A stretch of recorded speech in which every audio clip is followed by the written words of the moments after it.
Introduction. The billionaire blueprint no one taught you in school. Let's start with a question that most people are too afraid to ask out loud. What does it really take to make $1 billion? Not in theory. Not in a motivational poster. But in real life, step by step, brick by brick. That's exactly what Brad Jacobs lays out in How to Make a Few $1 Billion. Now, before you roll your eyes at the title, this isn't some get-rich-quick guide. It's not a fantasy. It's not just hustle harder. It's a front-row look into the actual mindset, strategy, and process of a man who built multi-billion-dollar companies from scratch, more than once, in industries he had zero experience in. Jacobs doesn't just break down what he did. He shows you how he thought. How he saw opportunities before anyone else. How he structured deals. How he built culture. How he picked people. How he stayed obsessively focused, not on money itself, but on compounding value. And that's what makes this book different. It's not just business advice. It's mental modeling at the highest level. Because the truth is, billion-dollar outcomes don't come from big ideas alone. They come from small decisions, made consistently, by someone who knows exactly what they're playing for. In this full breakdown, we're going deep into why Jacobs believes picking the right industry is 80% of the game, how to think like a capital allocator. Not just a founder, the art of hiring people smarter than you and getting out of their way, why culture eats strategy, and how to build one that actually works, how to make massive bets without losing your soul, and why the most important skill isn't what you think. It's clarity of thought if you stick with this video till the end. You won't just learn how billionaires think. You'll start seeing business, leadership, risk, and value creation in a whole new way. Because Jacobs didn't win by being flashy. He won by being relentlessly clear, calm under pressure, and focused on the few things that actually move the needle. And that's what this video is about.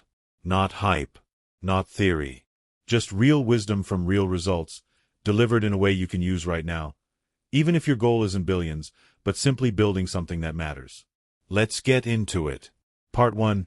Pick the right game before you play to win. Before Brad Jacobs launched any of his billion-dollar companies, before the deals, before the teams, before the execution, he made one critical decision that shaped everything. He picked the right industry.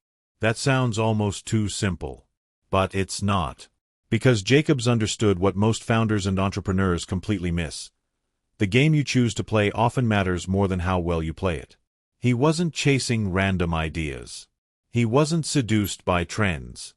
He wasn't trying to prove how smart he was by jumping into flashy markets. He was looking for asymmetry, industries where the odds were stacked in his favor, where he could spot inefficiencies, apply systems, and scale quickly, where demand was massive, competition was scattered, and margins could improve with operational excellence. In other words, he didn't just look for opportunities.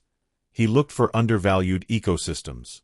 Places where he could build leverage before anyone else saw the potential. And that's how he did it. Over and over again. In oil and gas. In equipment brokerage. In logistics. In transportation. Not because he had experience in those sectors, but because he knew what to look for. Massive total addressable markets, fragmented competition, recurring customer needs, and long-term industry tailwinds. Jacobs believed you don't have to know everything about a business to succeed in it, but you do need to know how to ask the right questions about the market. Is this industry growing or shrinking? Is it dominated by a few players or wide open? Can technology give me an edge here? Is it boring enough to be overlooked, but essential enough to scale? He didn't chase sexy. He chased scalable. That mindset shift changes everything. Because while most people get stuck trying to build perfect products, Jacobs focused on finding the right playing field, one where the rules tilted in his favor from day one. And here's where it gets even more interesting. Jacobs didn't fall in love with industries.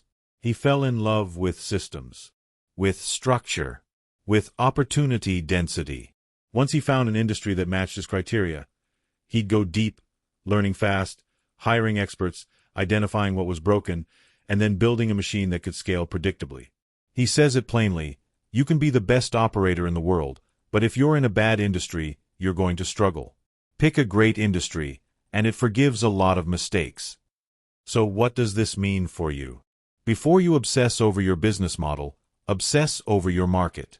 Don't just follow passion. Follow potential. Study industries like a strategist, not just a dreamer. And remember, it's easier to win when you start on the right side of the board. Jacobs played big because he chose his games wisely. And if you want to build something massive, you should too. Part 2. Think like a capital allocator, not just a founder. Most entrepreneurs think like operators. They're in the weeds. Solving daily problems. Managing people. Building product. Chasing growth. And that's important, especially in the beginning. But Brad Jacobs plays a different game. He thinks like a capital allocator. And that shift changes everything. Because when you're a founder, you ask questions like, how can I improve this process? How can I grow revenue this quarter? How do I fix this operational bottleneck? But when you're a capital allocator, your questions change.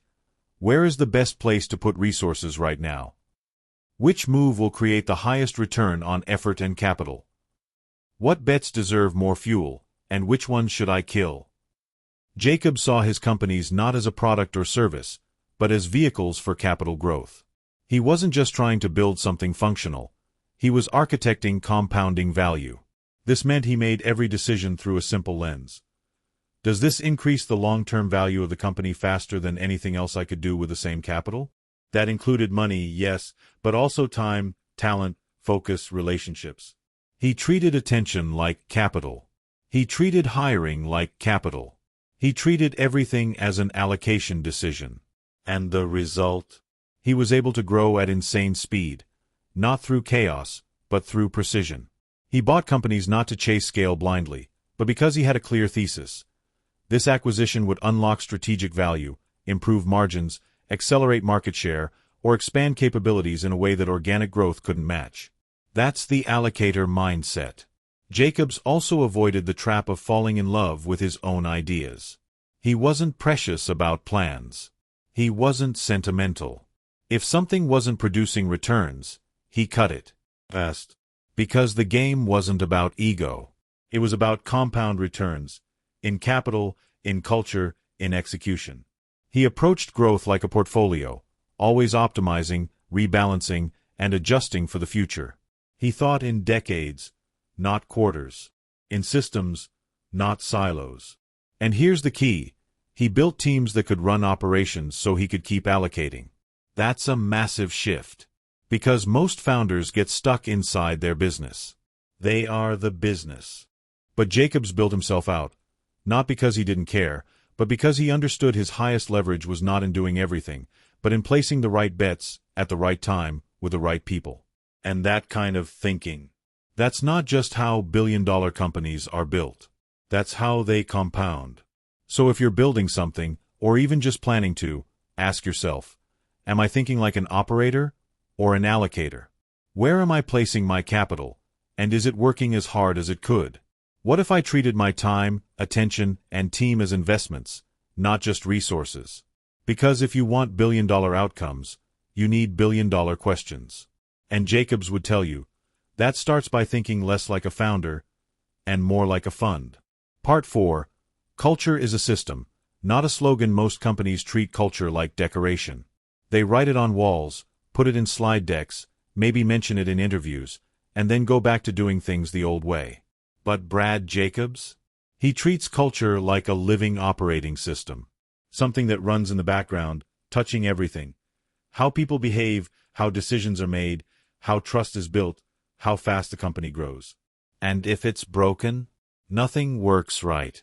If it's strong, everything accelerates. Jacobs doesn't define culture by words. He defines it by what people actually do when no one's watching. He believes culture is built from behavior, not branding. And that means you don't shape culture through inspirational speeches. You shape it through systems, incentives, and daily actions. Here's what that looks like in practice. He created radical transparency inside his companies. Everyone sees the same numbers. Everyone sees the same dashboards. That means no hiding. No political games. No favoritism. Just facts and performance. He held people accountable to outcomes, not just activity. He didn't care how busy you were. He cared what got done. And that created clarity, Everyone knew what winning looked like. He rewarded truth-telling, even when it was uncomfortable. That's how you build trust, not by pretending everything's fine, but by creating space for real conversations. And most importantly, he led by example. No drama, no ego, no inconsistency. Just calm, focused, strategic leadership, the kind that sets the tone from the top. Because culture doesn't start with a team meeting. It starts with you. Jacob says, people don't do what you say, they do what you tolerate. So if you tolerate politics, that's your culture. If you tolerate laziness, that's your culture. If you tolerate disrespect, misalignment, or mediocrity, that's your culture too. It's not what you preach. It's what you permit. And once you get intentional about shaping that, everything changes. People move faster. Trust grows deeper. Decisions get clearer. Accountability feels natural, not forced. That's when culture becomes strategy. Because when your culture is aligned with your mission, when everyone knows the rules of the game and plays full out, that's when you scale without chaos. That's when complexity becomes manageable. That's when people don't just work for the company, they drive it. So ask yourself, is my culture helping us grow or slowing us down? Are we aligned in behavior or just in branding? What do I reward, what do I ignore, and what do I allow? Because culture isn't a poster on the wall. It's the invisible hand guiding every result you get. And Jacobs knew, get the culture right, and the company will take care of itself. Part 5. Take big bets. But only the right ones. When people hear billionaire, they usually imagine someone who takes huge risks, reckless bets, all-in moments, high-stakes gambles that somehow pay off. But Brad Jacobs doesn't see it that way at all. Yes, he takes big bets. But he's not a gambler. He's not driven by adrenaline. He's methodical, precise, sometimes almost boring in how he evaluates risk. Because for him, risk is not about guts, it's about clarity. Jacob says the key isn't avoiding risk. It's understanding the right kind of risk to take. He looks for what he calls asymmetric bets, where the downside is limited, but the upside is huge. That means before he makes a move, he doesn't ask, what's the reward? He asks, what happens if I'm wrong? And if the answer is survivable, and the potential win is exponential, he moves. This mindset helps him do two things at once. Stay calm under pressure, because he's not guessing. He's already run the numbers, the scenarios, the contingencies. And move fast when the opportunity is right, because he's prepared for it long before it arrives. Jacobs doesn't fall in love with ideas. He doesn't chase shiny objects. He looks at opportunities through one simple lens. Is this risk worth compounding over time? If yes, he goes. If no, he passes. No emotion. Just clarity. And here's what's counterintuitive. He actually avoids the obviously exciting bets. Because if something looks great to everyone else, it probably means the upside is already priced in. He prefers complexity. Messy markets. Industries other people ignore. Because that's where he can find edge, not by taking more risk, but by taking smarter risk. And even when he moves with structure. He sets clear downside protections. He structures deals so he can walk away if needed. He builds optionality into the business model. He avoids anything that could break the company with one wrong move. This is what separates great founders from great capital builders. Founders often bet everything on one shot. Builders like Jacobs bet carefully, consistently, and compound their wins. Because he understands the truth most people don't want to hear. It's not about winning fast. It's about staying in the game long enough to win big. So if you want to make smarter moves, ask yourself, am I chasing hype or studying risk? Have I mapped the downside as clearly as the upside? If this doesn't go to plan, what's the cost, and can I survive it? Jacobs would tell you, the best bets don't feel thrilling, they feel obvious, after deep thinking. And the people who take those bets, with discipline and vision, they're the ones who last. Part 6. Clarity of thought is the ultimate advantage if you strip everything down. The industries, the acquisitions, the culture, the growth. There's one thing behind every move Brad Jacobs made. Clarity. of thought, not speed, not hype, not charisma. Just calm, deliberate, structured thinking, under pressure, in chaos, and especially when the stakes were high. Jacob says the biggest mistake most leaders make is thinking they're thinking, when they're actually reacting. They're jumping to conclusions. They're repeating what worked last time. They're making decisions out of habit, fear, ego, or pressure. But Jacobs doesn't rush. He takes time to sit with a problem. Break it down. Question assumptions. Remove emotion. Zoom out. Zoom in.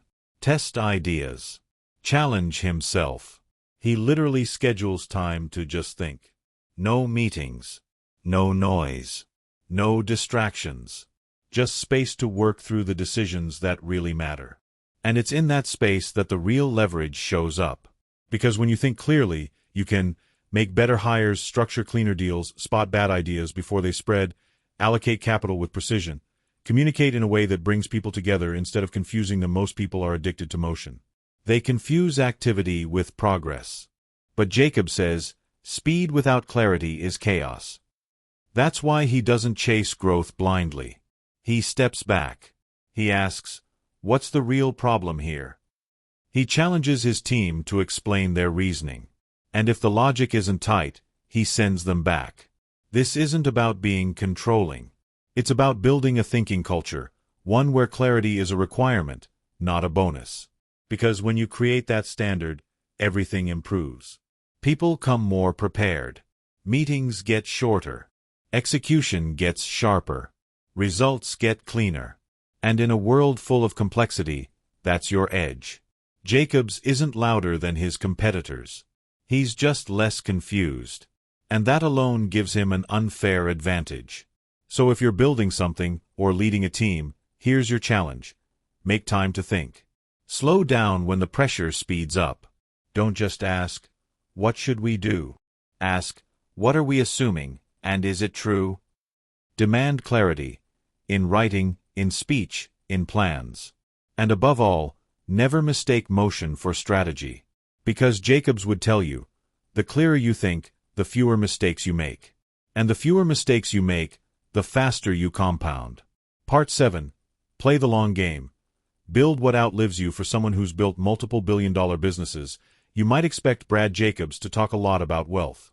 But as he reaches the final chapters of the book, he shifts the focus, and it hits different. Because Jacobs never set out just to make money. He set out to build something real. Something that compounded in value, yes, but also in impact, trust, and legacy. He says, making money is a byproduct. Creating long-term value is the goal. That's the game. And if you've been paying attention, you can see how every principle he teaches points to this idea. Pick the right industry, because it gives you long-term upside. Think like a capital allocator, because it keeps you focused on compounding. Hire great people, because they build the next layer of the business. Create culture, because it keeps things moving when you're not in the room. Take smart risks, because survivability beats short-term speed. Think clearly, because clarity compounds over time. None of this is flashy. It's not social media sexy. It's not about going viral or burning out in the name of the grind. It's about playing a different game entirely. The long game. The game where you don't just make money, you build something that lives beyond you. Where the systems you create continue to grow even when you step away. Where the people you hired end up leading companies of their own. Where the culture you built becomes a template for excellence. That's real success. And Jacobs shows it's not reserved for the chosen few. It's built decision by decision, principle by principle, moment by moment, with discipline, focus, and deep commitment to value. So yes, the book is called How to Make a Few $1 Billion. But it could have easily been called How to Build Something That Matters. Because that's the heartbeat behind it all. Jacobs didn't just make deals. He designed momentum. And the fortune followed. Conclusion. So now you've seen it. Building something massive, something enduring, doesn't start with luck. It starts with clarity, discipline, patience, precision. Brad Jacobs didn't become a billionaire by chasing fads. He became one by thinking differently, acting deliberately, and building companies on timeless principles that anyone can apply. This isn't about flashy success. It's about structured success, the kind that grows year after year, because it's built on the right foundation. Choose your industry like your life depends on it. Allocate resources like a strategist, not a technician. Hire people smarter than you and give them the space to lead. Build a culture that outlives your presence. Take risks, but only the ones that make sense long-term. Think with clarity. Always. Especially when it's hard. And above all, play the long game. Create value that scales. Then scales again. That's how you build a few $1 billion worth of anything. But more importantly, that's how you build something worth remembering. So, now it's your turn. What's one shift you'll make after watching this breakdown? What principle from Jacobs hit you the hardest? What are you building, and are you building it to last? Drop your thoughts in the comments. I read them all, and I'd love to hear your take. If this video sparked new ideas or challenged how you think about business, hit that like button, subscribe to Compact Wisdom, and share this with someone who's ready to play the long game too. And if you want to dive deeper into Brad Jacobs' mindset, use the affiliate link in the description to get the full book. It's not just a business book, it's a manual for thinking bigger, clearer, and smarter. Thanks for being here. Now go build. Think long. Act bold. And remember, the fortune isn't just in the money, it's in how you think.